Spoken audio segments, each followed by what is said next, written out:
آج سے کچھ عرصہ پہلے تک سائنسی تحقیق کا سب سے بڑا موضوع یہ تھا کہ یہ کائنات کیسے وجود میں آئی، حیات کیسے شروع ہوئی، اور انسان کن کن ارتقائی مراحل سے گزرتا ہوا موجودہ ترقی یافتہ شکل تک پہنچا۔ ماہرین حیاتیات نے اس سلسلے میں اپنی تحقیقات کی، جن میں ڈارون کی مشہور زمانہ کتاب اوریجن آف سپیشیز بہت مشہور ہوئی۔ یہ کتاب 1859 میں شائع ہوئی اور آج 160 سال گزرنے کے باوجود بھی اس کی پیش کردہ تھیوری کے سائے ہمارے سائنسی علم کے میدان پر منڈلا رہے ہیں۔ اس کی سب سے متنازع تھیوری یہ تھی کہ انسان دراصل بندر کی ایک ارتقائی شکل ہے۔ 20ویں صدی میں جب کمیونسٹ تحریک اپنے زوروں پر تھی تو لوگوں کو مذہب سے دور کرنے، خدا پر ان کا ایمان متزلزل کرنے اور انہیں کمیونزم کو زندگیاں بدلنے کا راستہ تصور کروانے کے لیے اس تھیوری پر لکھی ہوئی روسی سائنسدانوں میخائیل ایلن اور ایلینا سیگال کی کتاب کا اردو ترجمہ انسان بڑا کیسے بنا لوگوں میں عام تقسیم کی جاتی تھی۔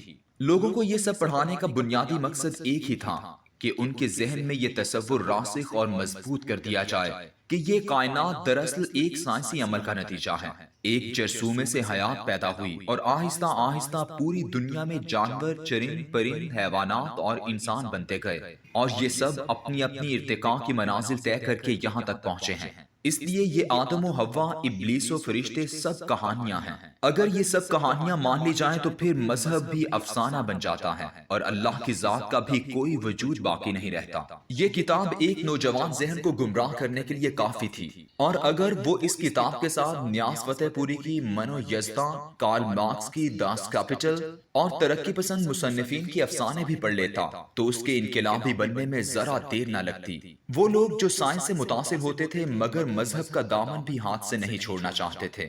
وہ ایک راستہ نکالتے کہ ہر نئے سائنسی نظریے کو قرآن پاک اور احادیث سے ثابت کرنے کی کوشش کرتے۔ مثلا وہ اس آیت انسان پر لامتناہی زبانے کا ایک وقت ایسا بھی گزرا کہ جب وہ کوئی قابل ذکر چیز نہ تھی، اور اسی طرح کی دیگر آیات سے کھینچ تان کر ڈارون کی تھیوری کو ثابت کرتے۔ مگر سائنس کا معاملہ تو بہت ہی خطرناک ہے۔ سائنس تو ایک صدی یا اس سے بھی کم عرصے کے بعد اپنی پرانی ساری تھیوریز اور مسلمہ سائنسی تصورات کو جھوٹ، گمراہ کن اور فریب قرار دے دیتی ہیں۔ تقریباً 200 سال سے زیادہ کا عرصہ ایسا بیتا ہے جسے نیوٹن کا زمانہ سمجھا جاتا ہے۔ اسی دور میں سر سید جوان ہوئے اور انہوں نے نیوٹن کے زمانے کی سائنس کے مطابق قرآن پاک کی تفسیر لکھ ڈالی۔ فرشتوں کو فطرت کی قوتیں، فورسز آف نیچر قرار دیا۔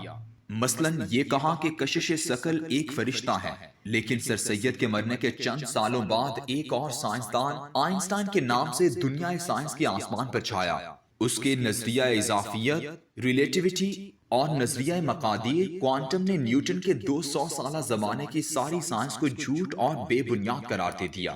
گزشتہ تمام اصول و قواعد یہاں تک کہ تمام سائنسی پیمانے بھی متروک ہو گئے۔ مثلا سائنسدان کئی سال تک یہ پڑھاتے رہے کہ آسمان اور زمین کے درمیان ایتھر نام کا ایک طبق لیئر ہے۔ اس کی موجودگی کو فرض کر کے انہوں نے روشنی کی رفتار اور حدت کے پیمانے بھی بنائے، مگر آئنسٹائن نے آ کر کہا کہ تم سائنسدان ہو کر یہ سب جھوٹ پڑھاتے رہے ہو۔ یوں سر سید جیسے لاتعداد مفسرین کی سائنٹیفک تفسیریں بھی بے معنی ہو کر رہ گئیں۔ کائنات کے آغاز اور اس کے رازوں کو کھوجنے کا سفر مسلسل چلتا رہا، یہاں تک کہ ایک اور نابغہ اسٹیفن ہاکنگ کے نام سے آیا اور اس نے اپنی مشہور بڑا دھماکہ بگ بینگ نامی تھیوری پیش کر دی۔ اس تھیوری کے مطابق یہ کائنات ایک بہت بڑے دھماکے سے وجود میں آئی تھی۔ وہ لوگ جو اسلام کو ہمیشہ سائنس کی کسوٹی پر پرکھنے کے عادی تھے، انہوں نے فوراً قرآن پاک کی اس آیت سے کہ وہ تو جس چیز کا ارادہ کرتا ہے تو اس کا کام بس یہ ہے کہ اسے حکم دے کہ ہو جا، اور وہ ہو جاتی ہے، یاسین، اور یوں کن فیکون سے بڑا دھماکہ کی تھیوری کو ثابت کرنا شروع کر دیا۔ اسٹیفن ہاکنگ تک زیادہ تر کام کائنات کے آغاز پر ہوا، مگر جب اس کی تھیوری 1988 میں شائع ہوئی اس کے بعد کچھ سائنسدانوں نے یہ سوال بھی اٹھانا شروع کر دیے کہ یہ کائنات بنی تو ہو سکتا ہے ویسے ہی ہو جیسے اسٹیفن ہاکنگ نے بتایا ہے، لیکن کیا یہ عبدالآباد یعنی ہمیشہ کے لیے قائم رہے گی یا پھر اسے ایک دن فنا ہو جانا ہے؟ اگر اس کائنات نے ایک دن فنا ہو جانا ہے تو پھر انسان، چرند، پرند اور دیگر کا انجام کیا ہوگا، اور یہ دنیا کب تک فنا ہو جائے گی؟ یہ وہی سوال ہے جس کے متعلق علامہ اقبال نے کہا تھا، خرد مندوں سے کیا پوچھوں کہ میری ابتدا کیا ہے، کہ میں اس فکر میں رہتا ہوں میری انتہا کیا ہے، انجام کیا ہوگا، یہی ہے وہ سوال جس کا جواب اللہ تبارک و تعالیٰ نے اپنے پیغمبروں کے ذریعے انسان کو الہام کتب کے ذریعے دیا ہے، بلکہ یہاں تک بھی بتایا ہے کہ یہ دنیا اپنے انجام کو کیسے پہنچے گی۔ اسٹیفن ہاکنگ کی بڑے دھماکے والی تھیوری کے بعد جب سائنسدانوں نے اس کائنات کی ساخت کا جب بغور مطالعہ کرنا شروع کیا تو انہیں معلوم ہوا کہ یہ زمین اور اس کے ارد گرد وسیع و عریض دنیا جس مادے سے بنی ہے وہ مسلسل فنا کے عمل سے گزر رہا ہے، اور ایک دن یہ کائنات مکمل طور پر تباہ ہو جائے گی۔ اس کام کو 1993 میں ایک اہم سائنسدان فرینک جے ٹپلر نے اپنی مشہور کتاب لافانیت کی طبیعیات فزکس آف امورٹیلٹی میں شائع کیا۔ اس نے اپنی ایک تھیوری پیش کی جس کا نام اومیگا پوائنٹ تھیوری ہے، جس کے مطابق یہ کائنات ویسے ہی تباہ ہو جائے گی جس طرح قرآن، بائبل اور تورات میں بیان کیا گیا ہے، اور اس کائنات کا مادہ اسی طرح ایسی حالتوں میں بدل جائے گا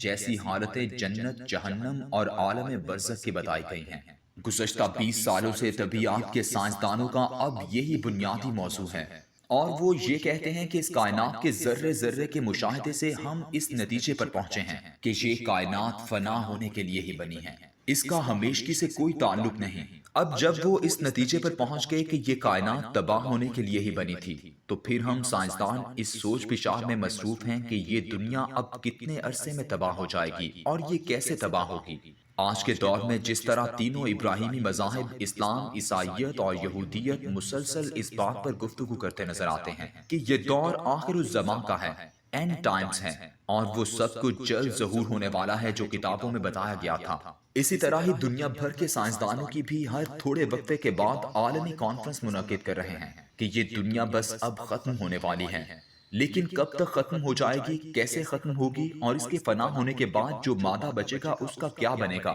کیا اس فنا شدہ دنیا کا مادہ ایسے ہی پڑا رہ جائے گا،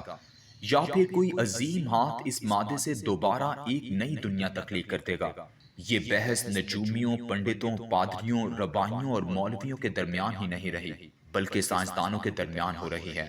ہے نا حیرت کی بات۔